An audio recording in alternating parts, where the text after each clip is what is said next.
몸을 따뜻하게 하면 병이 나으며 건강을 유지할 수 있다. 자연의 섭리에서 보면 열을 내어 림프구를 증가시켜 자연스럽게 낫는 것을 기다리는 일이 가장 좋은 치료법이다.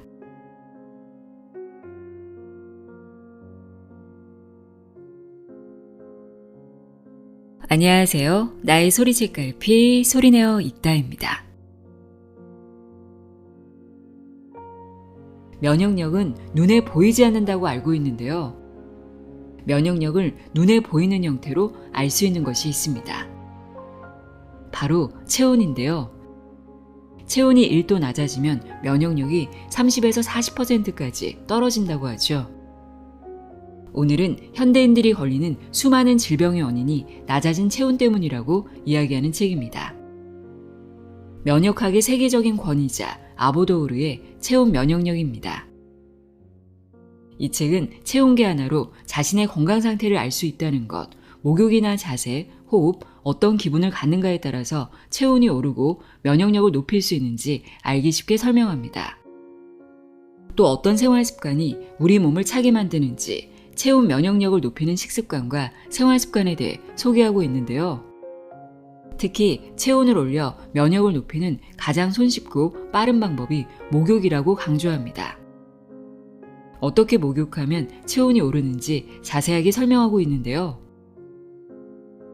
그럼 지금부터 왜 체온이 올라야 면역력이 좋아지는지, 체온 면역력을 높이려면 어떻게 해야 하는지 알아보도록 하겠습니다.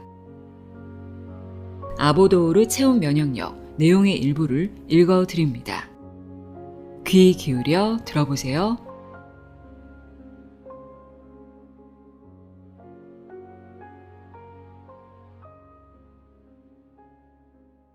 서론. 인생은 면역 세포에 의해서 지배되고 있다. 잠자리 몇 감기씩 목욕을 하는 사람은 면역력이 낮다. 온천에 가거나 대중탕에 갔을 때 욕조에서 사람들이 하는 행동을 보면 가지각색입니다. 눈을 지그시 감고 보기에도 기분 좋은 듯 물속에 느긋하게 잠겨있는 사람이 있는가 하면 성급한 사람도 있습니다. 재빨리 몸을 씻고 욕조에는 겨우 수초 동안만 들어가 있다가 눈 깜짝할 사이에 튀어나가 탈의실로 가버리는 사람도 있습니다. 이러한 사람을 볼 때마다 모처럼 편하게 쉴 수 있는 곳인데 제대로 목욕을 즐기지 못하니 참으로 아깝다는 생각을 합니다. 동시에 그 사람의 건강이 매우 염려됩니다. 욕조에 느긋하게 잠길 수 없는 사람, 말하자면 잠자리 몇 감기 유형의 사람은 아마 탕 속에 잠겨도 기분이 좋지 않을 것입니다. 탕의 물이 매우 뜨겁게 느껴지고 마음이 급해서 아무래도 오랫동안 몸을 담그고 있을 수 없는 것입니다. 그러니 금방 욕조에서 나가버리는 것이죠. 그렇다면 느긋하게 물에 잠기는 사람은 뜨거운 탕을 좋아하는 것일까요? 그렇지 않습니다. 건강한 사람은 체온도 건강한 온도를 유지하고 있으므로 괜찮지만 잠자리 몇 감기 유형의 사람은 체온이 낮기 때문에 같은 탕에서도 뜨겁게 느껴지는 것입니다. 체온이 낮은 사람은 자기의 상태를 잘 느끼지 못하겠지만 몸의 밸런스가 무너져 면역력이 저하되어 있는 것입니다. 당장에는 병이라 할 수 있는 증상이 나타나지 않더라도 머지않아 무엇인가 모르지만 몸의 부조를 호소하게 될 것입니다. 자신이 잠자리 몇 감기를 한다고 느끼는 사람은 잠깐 동안 생활을 반성해 보십시오. 휴식도 얼마 취하지 않고 매일 기운차게 일을 하고 밤에는 회식 등에서 호쾌하게 먹고 마시고 집에 와서는 그야말로 잠자리 몇 감듯이 목욕을 한 후 이부자리에 들어가고 다음날 아침에는 수면 부족인 채 출근하는 식의 생활이 아닌가요? 이렇듯 여유 없는 생활이 저체온을 초래하는 커다란 요인이 되고 있는 것입니다. 새가 하늘을 날 때의 체온은 41도씨. 하늘을 나는 새를 부러워했던 인류는 마침내 비행기를 만들어 날 수 있게 되었죠. 전보 제트기 같은 거대한 물체가 어떻게 하늘을 날게 되었는가는 여기서 너무 깊이 생각하지 않기로 하겠습니다만 한 가지 알아둘 것은 그만한 거구를 지구의 중력을 이기고 이륙시키기 위해서는 엄청난 에너지가 필요하다는 사실입니다. 그렇다면 새는 어째서 그렇게도 간단하게 하늘을 날 수 있을까요? 참새들은 짹짹거리면서 순간적으로 날아가 버립니다. 새는 날개가 있으니까? 새는 가벼우니까? 정답은 새는 체온이 높기 때문입니다. 같은 항온 동물이라도 종류에 따라 체온이 다소 다른데 그 중에서 체온이 높은 것은 조류입니다. 어떤 새이든 대체로 41에서 43도씨는 됩니다. 우리 인간의 경우에는 죽게 되는 고온이죠. 이 정도의 열 에너지가 없으면 아무리 가벼운 새라도 중력의 벽을 뚫고 날아오를 수 없습니다. 새의 높은 체온이 제트 엔진의 에너지를 대신하는 격이죠. 아무래도 새는 체온이 41도씨 이상이 아니면 하늘을 날 수 없는 것 같습니다. 새 종류에 들어가는 닭의 경우 체온이 40도씨밖에 안 됩니다. 하늘을 날고 싶어도 체온이 부족하여 날 수 없는 것이죠. 박쥐는 41도씨밖에 체온이 없습니다. 하늘을 날기에는 빠듯한 체온이죠. 재미있는 일은 나무에 매달려 있을 때의 박쥐는 30도씨대의 체온밖에 되지 않는다는 것입니다. 물론 이것으로는 날 수 없기 때문에 날려고 할 때에는 부들부들 몸을 진동시켜 체온을 41도씨까지 올립니다. 그렇다면 우리 인간도 41도씨 이상이 되면 날 수 있을까요? 물론 새보다 훨씬 무거운 몸이기 때문에 더욱 높은 에너지가 없으면 날 수 없습니다. 여성은 난, 남성은 습이 장수의 비결. 몸의 열은 근육에서도 만들어지나 여성은 근육의 양이 남성보다 적기 때문에 곧 식어버립니다. 몸의 냉기는 저체온의 원인이 되기 때문에 건강에 적입니다. 여성이 건강하게 오래 살고 싶으면 어쨌든 간에 몸이 냉하지 않도록 하는 것이 중요합니다. 부부가 서로 다른 장소에서 살 수는 없고 오래 살기 위해서 이사를 간다는 것도 어려운 일입니다. 환경의 결함을 제거하는 방법은 여러 가지가 있습니다. 이 책에 그러한 내용을 담고 있으므로 참고하기 바랍니다. 저체온이 만병을 만든다. 체온은 곧 체력. 평열이 높을수록 원기가 있다.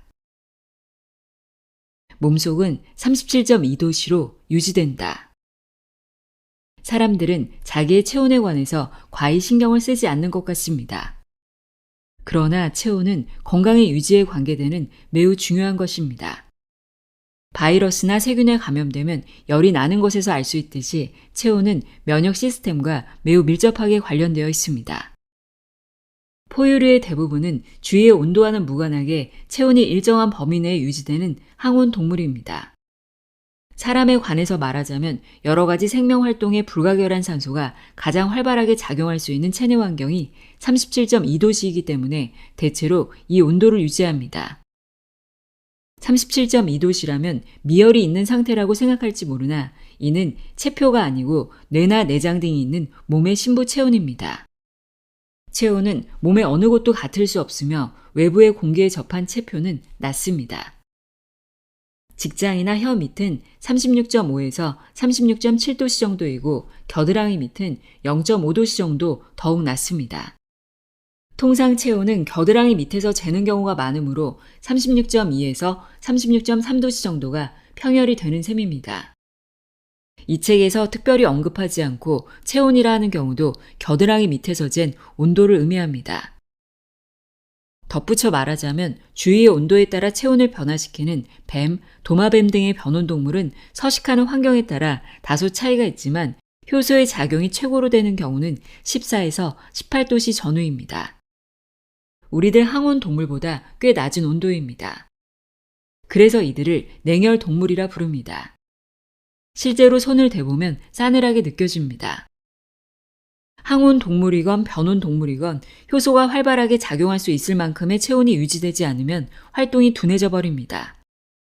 변온 동물은 활동을 중지해버리고 항온 동물인 우리 인간은 병을 앓게 됩니다. 체온은 하루 동안에 어느 정도 변동합니다. 아침에 체온이 가장 낮고 그 후로는 점점 올라갑니다. 아침에 체온이 낮다고 해도 건강한 사람은 체온이 적어도 35도씨 이상입니다. 그런데 저혈압의 사람은 35도씨까지 가지 않습니다. 그 때문에 체내의 생명활동이 충분하지 못하고 일어나거나 움직일 기력이 생기지 않는 것입니다.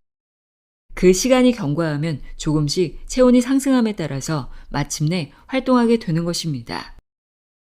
저혈압의 사람이 아침에 약하다는 것은 혈압이 낮은 것보다는 체온이 낮기 때문입니다. 체온이 낮다는 것은 저혈압에서 오는 것이 아닙니다. 실은 교원병, 암, 알레르기, 위궤양 등 온갖 병이 체온이 낮은 상태에서 발생합니다. 체온은 중력을 거스르기 위해서 존재한다. 사람의 평혈은 36.5도씨 정도이나 동물에 따라 평혈은 각기 다릅니다.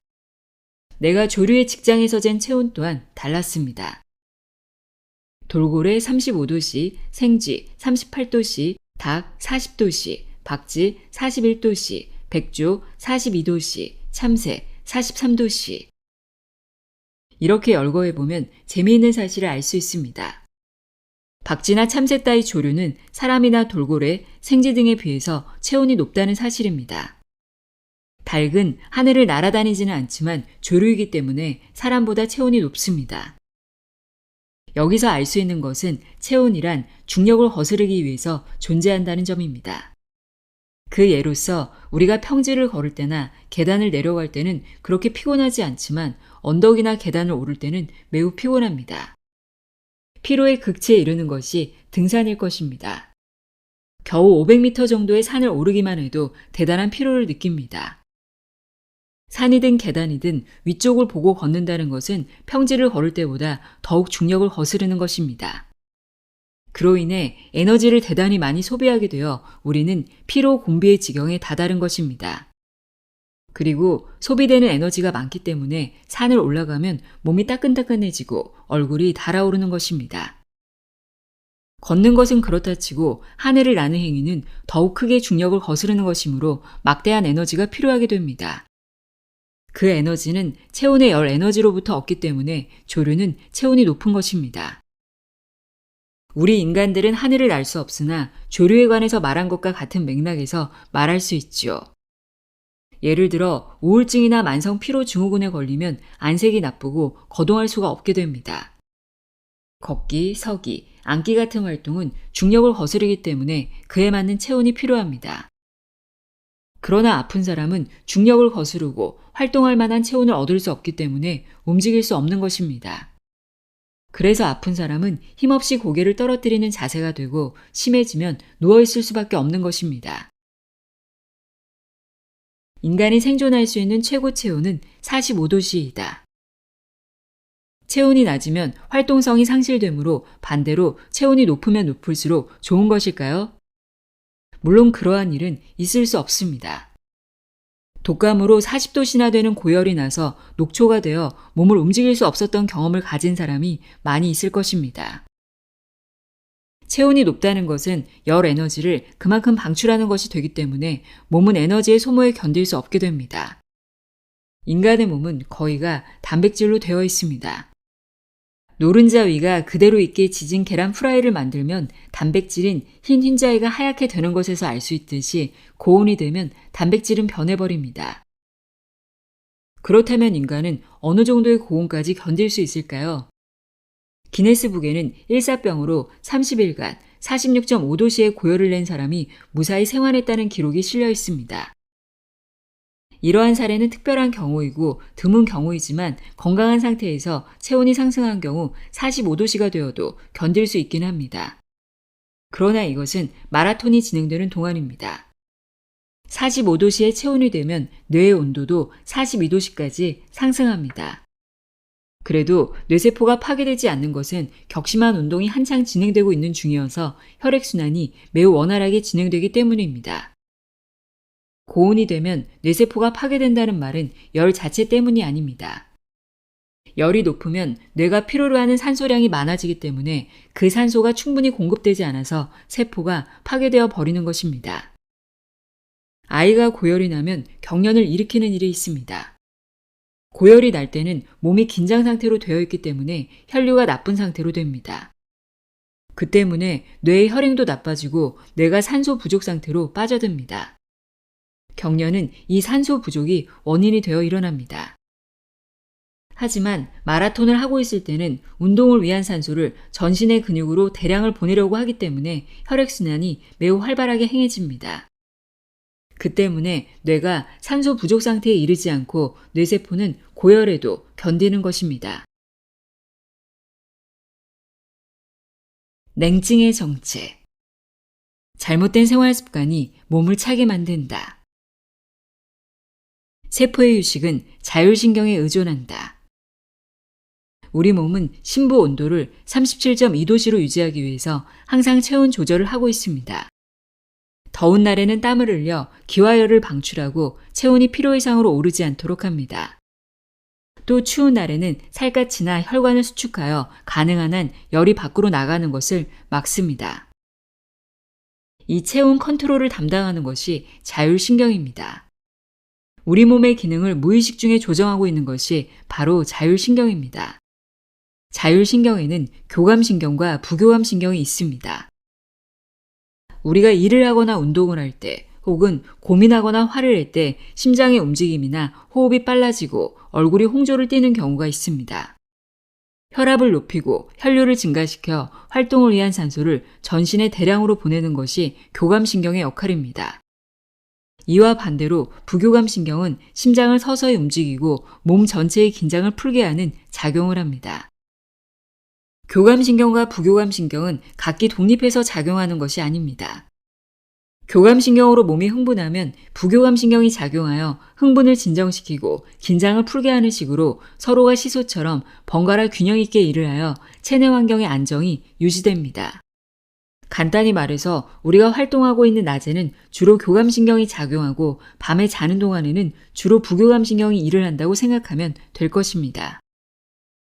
자율신경은 심장의 움직임, 혈관의 확장, 이완 등을 조정하여 혈압과 혈류를 지배합니다. 쉽게 설명하자면 각 세포가 일을 할 것인가 안 할 것인가를 결정하는 것이 자율신경입니다. 자율신경은 몸의 거의 모든 세포를 지배하며 그때의 행동에 알맞은 세포가 일하고 그렇지 않은 세포는 쉬게 하는 것이죠. 예를 들면 흥분했을 경우에 심장이나 혈관의 세포로 하여금 일하도록 해서 몸을 활동 상태로 하도록 교감신경이 지령을 냅니다. 또 음식을 먹을 때는 중요한 소화 흡수에 관한 세포는 일을 하고 다른 세포는 쉬도록 부교감신경이 지령을 내립니다. 그런데 체온을 유지하기 위한 에너지는 전신을 돌고 있는 혈액이 역할을 합니다. 식사를 하면 그것이 소화 분해되어 간장으로 운반되어 에너지로 교환됩니다. 운동을 하면 근육에서도 열이 만들어집니다. 이들 열 에너지는 혈액에 의해서 전신의 세포에 분배됩니다. 따라서 어떤 원인으로 혈류가 중단되면 혈액이 충분히 공급되지 않으므로 체온이 내려가 버립니다. 혈류가 중단되는 원인 중 하나가 교감신경의 긴장입니다. 일례로 일이 바빠 수면 부족의 상태에서 열심히 일을 하고 있으면 교감신경의 긴장이 계속되어 버립니다. 통상적인 경우에는 교감신경이 작용해도 그 다음에는 부교감신경이 작용하여 몸은 균형 상태로 돌아갑니다. 그러나 무리를 계속하면 부교감신경이 일할 여유가 없어지고 몸이 계속 긴장 상태로 남게 됩니다. 교감신경은 혈관이 수축하도록 작용하므로 그러한 사람의 혈관은 가늘게 됩니다. 가는 혈관에 흐르는 혈액량은 적어지므로 전신의 혈액순환량이 줄어 체온도 내려가게 되는 것입니다.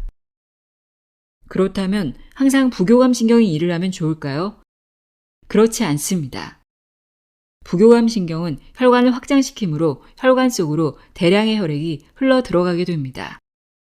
그 대량의 혈액을 이동시키려면 시간이 걸리므로 이 경우에도 오히려 혈액의 흐름이 나빠집니다. 자율신경의 면에서 볼 때 교감신경과 부교감신경의 그 어느 쪽이 극도로 우위에 선다면 몸의 균형이 깨어져 저체온이 되고 각종 병이 생기게 됩니다. 복잡한 것 같으나 반대로 생각하면 오히려 간단한 면도 있습니다. 자기가 교감신경과 부교감신경의 어느 편에 기울어 있는가를 알면 그 기울임을 교정함으로써 병을 고칠 수 있는 것입니다.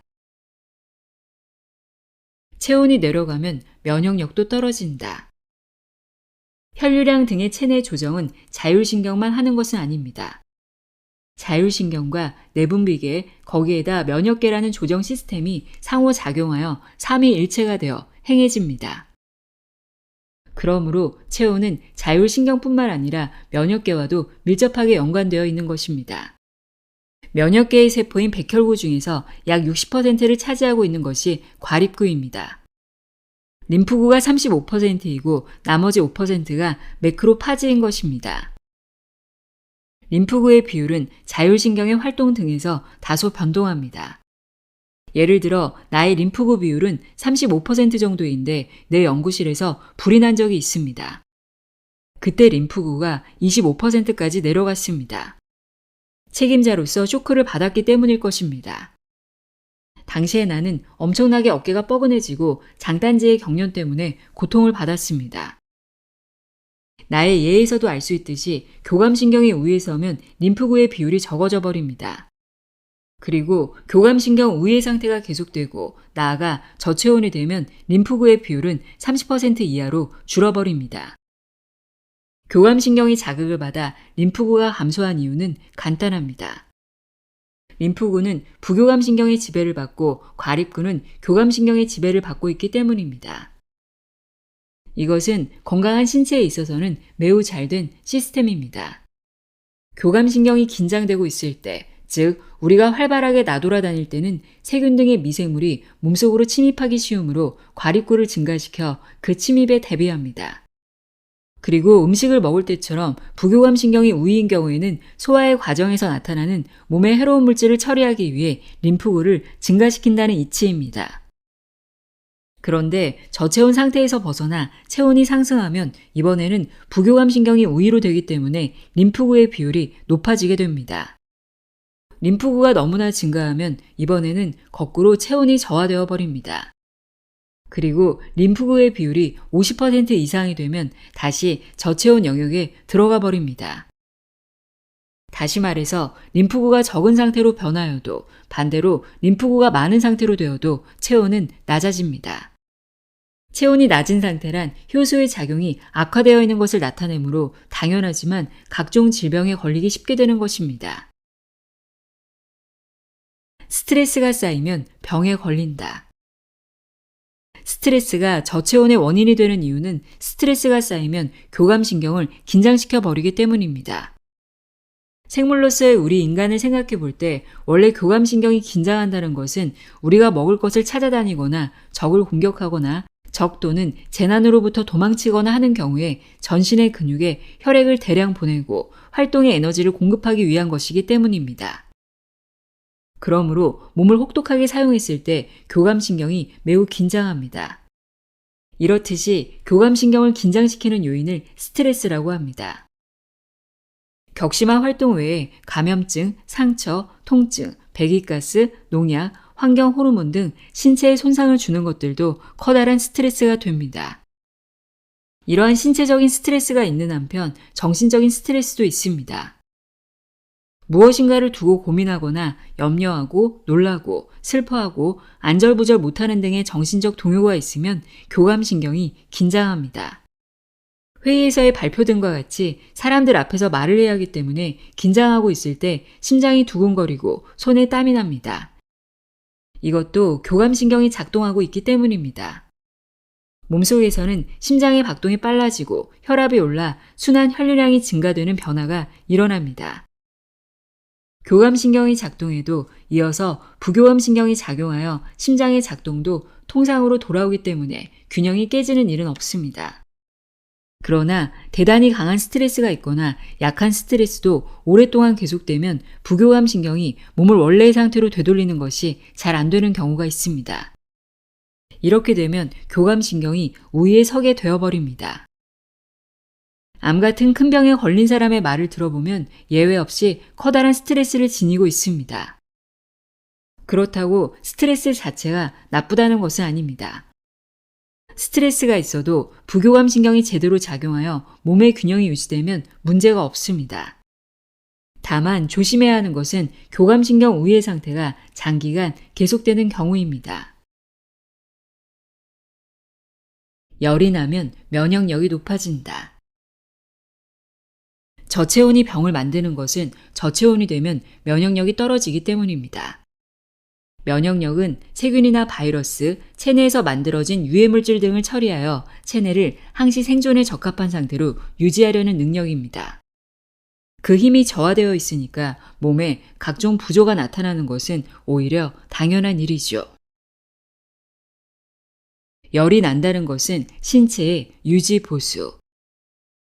감기를 앓거나 감염증에 걸리면 체온이 높아집니다. 40도씨 가까운 고열이 되고 끙끙 앓는 경우도 있을 것입니다. 고열이 나면 몸이 나른하고 마디마디가 아파서 매우 견디기 어렵습니다. 그 때문에 어떻게 해서든지 해열제를 써서 열을 내리려는 사람도 많으나 그것으로는 도리어 병이 낫기 어렵게 됩니다. 체온이 높으면 림프구의 수가 많아진다고 지적했듯이 감기가 나은 다음 림프구의 수를 조사해보면 매우 증가한 것을 알 수 있을 것입니다. 감기 등을 앓고 있을 때는 림프구가 줄어 면역력이 저하되어 있습니다. 그때 체온을 높이고 림프구를 증가시켜 감기 등의 병원체와 싸우려고 하는 것이 열이 나는 메커니즘인 것입니다. 추울 때 감기에 걸리기 쉬운 것처럼 병이 날 때는 체온이 저하되어 있습니다.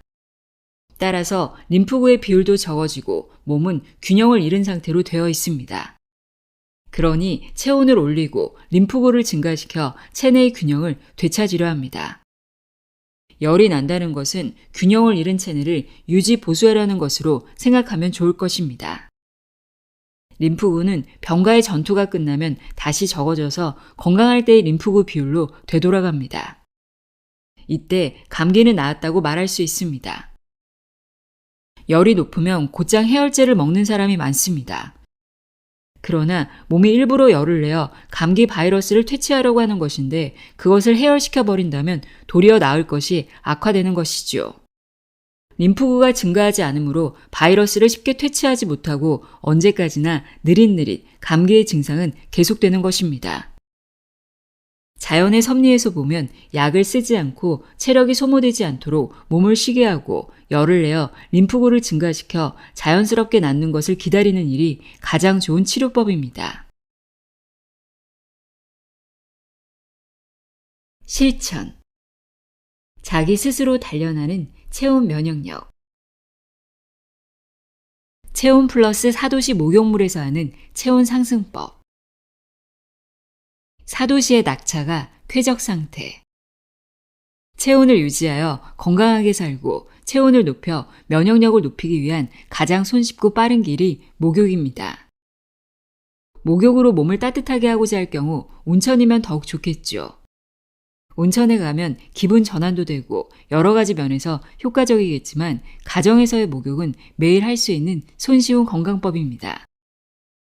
흔히 목욕은 미온탕에 들어가서 느긋하게 하는 것이 효과적인 방법이라고 말합니다.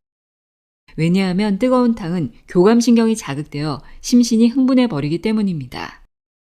아침에 잠을 깨고 싶은 경우라면 뜨거운 탕도 상관이 없으나 건강 유지나 병의 회복을 목적으로 목욕을 할 경우 교감신경이 자극되면 오히려 곤란합니다.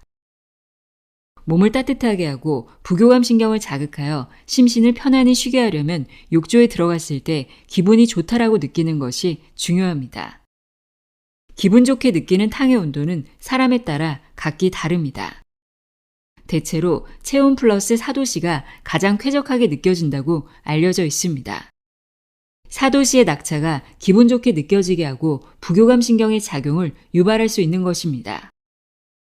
일반적으로 탕의 온도는 40에서 42도씨가 적당한 온도라고 말하는데 이는 체온이 36에서 37도씨인 건강한 사람이 들어가는 경우입니다.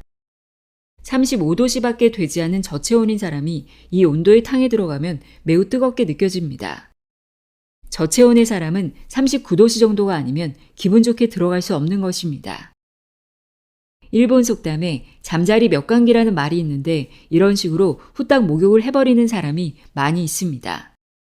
탕의 온도가 건강한 사람이라면 쾌적한 온도인데도 그 사람은 뜨거워 오래 있지 못하니까 재빨리 나와버리는 것입니다. 목욕 중에 체온 측정. 목욕하면서 자기 체온을 측정해보면 시간의 경과와 함께 체온이 상승하는 것을 뚜렷이 알 수 있습니다. 한번 해보면 목욕의 효과를 실감할 수 있을 것입니다. 이 경우 목 이하가 탕 속에 잠겨있기 때문에 입으로 물고 체온을 잽니다. 혀 밑에 체온계를 삽입하고 체온의 상승을 확인합니다. 목욕 중에는 줄곧 체온이 올라가기 때문에 체온계를 입에 물고 있다가 가끔 꺼내서 눈금을 잊습니다. 물고 있기가 귀찮은 경우는 몇 분마다 재도 좋습니다. 목욕 중의 체온 측정을 10일에서 2주 정도 계속하면 흥미로운 사실을 알 수 있습니다. 처음에는 체온 상승의 속도가 늦었는데 점점 빨라집니다. 예를 들면 목욕을 시작한 후 5분간에는 0점 몇 도밖에 오르지 않았는데 2주 후에는 5분간에 1도가 상승하는 등 빠르게 체온이 상승해 갑니다. 목욕하면 누구나 체온의 상승과 더불어 땀이 납니다. 그러나 냉증이 있는 사람은 목욕을 시작해도 땀이 나오기까지 시간이 걸리게 됩니다. 냉증일 경우 자기의 체온을 되도록 유지하려는 버릇이 되어 있기 때문에 좀처럼 땀이 나오지 않습니다. 그 때문에 목욕을 해도 체온의 상승 속도가 건강한 사람보다 늦습니다. 아무리 느긋하게 한다 해도 너무나 오래 몸을 담그고 있으면 현기증이 납니다. 현기증으로 목욕탕에서 넘어지는 사고가 나지 않도록 주의해야 됩니다. 처음 한동안은 욕조에 몸 담그기는 10분 이내로 하십시오. 10분 이내로도 피곤하다, 숨이 벅차다 등 불쾌한 느낌이 있을 때에는 곧장 욕조에서 나옵니다. 목욕하는 데 익숙해지면 욕조에 몸을 담그는 시간을 조금씩 길게 잡으면 됩니다. 또한 욕조에 들어가면 수압으로 심장이 압박됩니다. 오래 잠겨 있어서 가슴이 답답해지는 경우에는 반신욕으로 해도 괜찮습니다. 가슴 아래부터 하반신만 탕에 잠기는 것으로도 전신이 충분히 따뜻해집니다. 이 경우에는 상반신이 냉해지지 않도록 마른 타월을 어깨에 걸치면 좋습니다. 탕 속으로 들어가기 전에는 발밑에 물을 끼얹으십시오. 몸이 냉한데 급히 더운 탕 속에 들어가면 거꾸로 교감신경이 자극받아 심장에 부담이 생깁니다. 사우나를 좋아하는 사람은 사우나를 이용해도 목욕과 동일한 효과를 얻을 수 있습니다. 혈액순환을 좋게 하는 방법. 늘 바른 자세를 유지한다. 아프거나 몸의 상태가 좋지 않은 사람은 대체로 힘없이 고개를 숙이는 자세를 하고 있습니다. 어깨가 처지고 목이 앞으로 나와 있습니다. 이는 어떤 의미에서는 중력을 거스르는 에너지가 없는 상태라고 말할 수 있습니다. 체온의 열 에너지가 부족한 것입니다. 기력이 있는 사람은 척추의 제일 아래에 위치한 성골을 앞으로 내밀고 목뼈를 뒤로 당긴 늠름한 자세를 하고 있습니다. 즉, 좋은 자세를 하고 있는 사람이 건강한 것입니다. 특별히 몸을 단련한 적이 없는 극히 보통의 여성도 자세만 좋으면 30kg 정도의 짐을 들 수 있습니다. 물동이를 머리에 이고 있는 여성의 사진이나 그림을 가끔 보게 되는데 그 큰 물동이가 꼭 30kg 정도입니다. 10kg의 쌀자루를 드는 일도 대단한데 체격이 특히 좋은 것도 아닌 여성이 무거운 물동이를 들 수 있는 것은 그 여성의 자세가 좋기 때문이라고 생각됩니다. 좋은 자세를 중력의 면에서 생각해보면 뼈만으로 중력을 받아들이고 있는 것이 좋게 서는 방식이라고 생각됩니다. 근육으로 몸을 지탱할 필요가 별로 없기 때문에 부담이 최소한으로 끝납니다. 그렇기 때문에 좋은 자세로 서 있으면 심하게 피로를 느끼지 않습니다. 그러나 고개를 숙인 나쁜 자세로 있으면 중력의 일부를 아무래도 근육이 받아야 하기 때문에 매우 피곤해집니다. 피곤해지면 교감신경이 자극되므로 건강을 해칠 가능성이 생깁니다. 반면 좋은 자세를 유지하기 위해서는 뼈를 지탱하기 위한 근육이 필요하게 되므로 그 힘을 유지해두기 위해서도 일상의 운동이 중요해집니다. 좋은 자세는 건강한 신체의 상징이라 할 수 있습니다. 나이를 먹어도 운동에 의해서 근육은 나이에 상응하여 단련되므로 평상시에 몸을 잘 움직이도록 하여 의식적으로 자세를 바르게 하는 생활을 하기 바랍니다. 기분을 전환시키는 호흡법. 긴장했을 때 심호흡을 하면 좋다고 말합니다. 호흡이 건강과 관련하는 것은 호흡도 자율신경에 의해 통제되므로 이를 잘 이용하면 부교감신경을 자극하여 심신의 긴장을 풀 수 있기 때문입니다. 호흡 중에서 숨을 들이마시는 것은 교감신경, 숨을 내쉬는 것은 부교감신경이 담당하고 있습니다. 긴장을 하거나 고민이 있을 때에는 고개가 숙여지고 폐가 압박받는 상태로 됩니다. 그 때문에 폐에 들어가는 공기가 적어지고 호흡은 얕아지면서 빨라집니다. 그래서 폐에 가득히 공기를 빨아들이면 폐는 산소 과잉 상태로 됩니다. 그렇게 되면 산소 과잉 상태를 벗어나려고 이번에는 부교감신경이 작동하여 숨을 내쉬게 됩니다. 이때 의식적으로 서서히 숨을 내쉬면 공기를 많이 들이마신 만큼 오래 내쉬게 되고 부교감신경이 작동하는 시간이 길어져 긴장이 풀리게 됩니다. 자율신경은 우리의 무의식 중에 몸 전체의 조정을 하고 있기 때문에 의식하여 그 작동을 통제할 수는 없습니다. 그러나 내장의 작용 중에서 유일하게 호흡은 의식해서 빠르게 하거나 느리게 할 수 있습니다. 말하자면 우리가 자율신경과 접할 수 있는 단 하나의 창구가 되는 셈입니다. 조금 피곤하거나 몸이 긴장되어 저체온으로 되었구나 라고 생각되면 크게 숨을 들이마시고 천천히 내쉬는 일을 되풀이해서 교감신경 우위의 상태에서 벗어나면 될 것입니다. 반대로 기분이 침울하거나 생활에 긴장감이 부족해 저체온으로 되어 있는 경우에는 얕게 숨을 쉬어 부교감신경 우위의 상태에서 빠져나옵니다. 호흡에는 복식호흡과 흉식호흡이 있습니다. 복식호흡은 횡격막의 신축에 의해서, 흉식호흡은 늑골의 움직임으로 행해집니다. 일반적으로는 더욱 긴장을 풀기 위해서는 복식호흡이 낫다고 하는데 일상생활에서 두 가지가 다 필요하다고 생각합니다. 낮 동안 일하는 도중에 하는 경우에는 흉식호흡을 해도 좋고 자기 전에는 침착해질 수 있는 복식호흡을 한다는 식으로 적당하게 기분 좋은 심호흡을 하면 될 것입니다. 체온 면역력을 높이는 식습관. 무병장수를 위한 이상적 식품. 식이성 섬유. 몸을 따뜻하게 하고 정장작용을 하는 음식물을 섭취하자. 음식물은 신체의 조직을 생성할 뿐만 아니라 인간이 활동하는 데 필요한 열 에너지를 만드는 재료가 됩니다. 체내에서 충분한 열 에너지를 생산해내지 못하면 체온이 떨어지고 신진대사와 같은 생명 유지를 위한 체내 활동이 순조롭게 이루어지지 못합니다. 면역력도 제 실력을 발휘할 수 없게 됩니다. 또한 음식물 가운데 소화가 더딘 음식물을 섭취하면 장 운동이 서서히 이루어지기 때문에 부교감신경을 자연스럽게 자극할 수 있고 림프구도 증가합니다. 따라서 평소 몸을 따뜻하게 유지하고 정장작용을 하는 음식물, 장 운동을 촉진하는 음식물을 섭취하면 일상적인 식사만으로 면역력을 향상시켜 무병장수할 수 있는 것입니다. 식이성 섬유는 부교감신경을 자극하는 역할을 한다. 식이성 섬유를 충분히 섭취해야 한다는 사실은 다들 잘 알고 있지만 식이성 섬유가 우리 몸에 어떻게 좋은지에 대해서는 여전히 인식이 부족한 듯합니다. 식이성 섬유의 작용은 일반적으로 잘 알려진 배변을 유도하고 체내 노폐물의 배설을 돕는 데 그치지 않습니다. 이보다 더 중요한 역할은 장내 세균의 먹이가 된다는 것입니다. 식이성 섬유를 공급받지 못하면 장내 환경은 해로운 균의 장악으로 악화되고 맙니다. 또한 식이성 섬유는 서서히 소화되는 성질이 있습니다.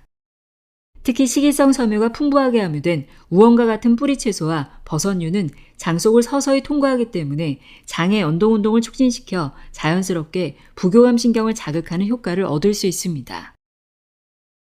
대부분의 림프구는 장에서 생산됩니다. 그렇기 때문에 장내 환경이 악화되면 면역력에 크나큰 악영향을 미치게 되는 것이죠. 따라서 식사를 통하여 장내 건강을 유지하는 것이야말로 면역력을 향상시켜 장수하는 지름길이라고 할 수 있습니다.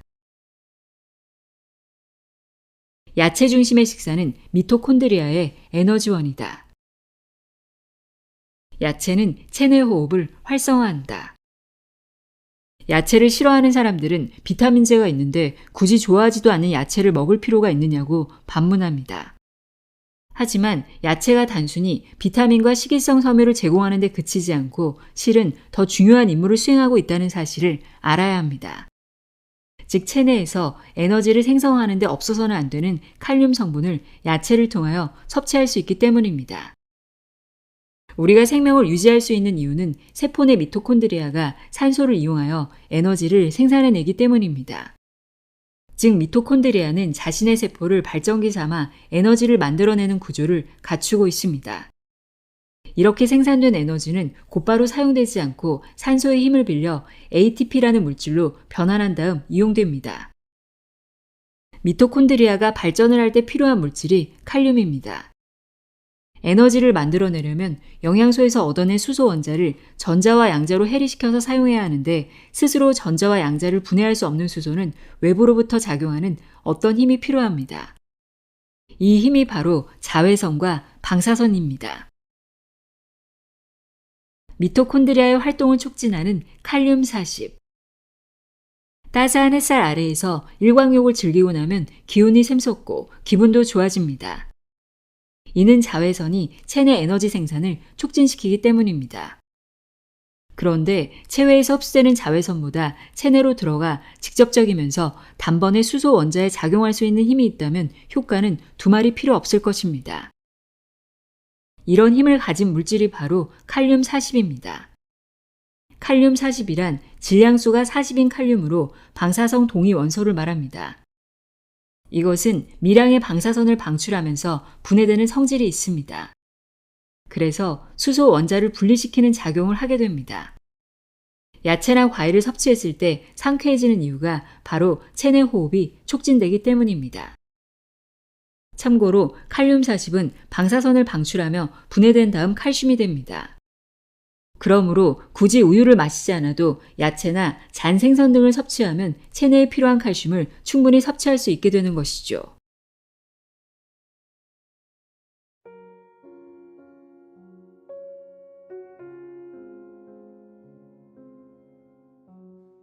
아보도우르 체온 면역력 읽어드렸습니다. 저도 체온이 낮은 편이라 관심 있게 읽은 책입니다.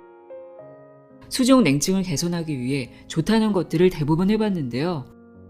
그 중에서 가장 효과가 좋았던 것은 운동과 반신욕이었습니다. 사람마다 자신에게 맞는 방법이 다 다를 수 있으니까요. 체온이 낮은 편이라면, 면역력이 떨어진 상태라면 책에서 알려준 체온 면역력을 높이는 방법들 꾸준히 실천해 보시길 바랍니다. 오늘도 함께 해주셔서 고맙습니다.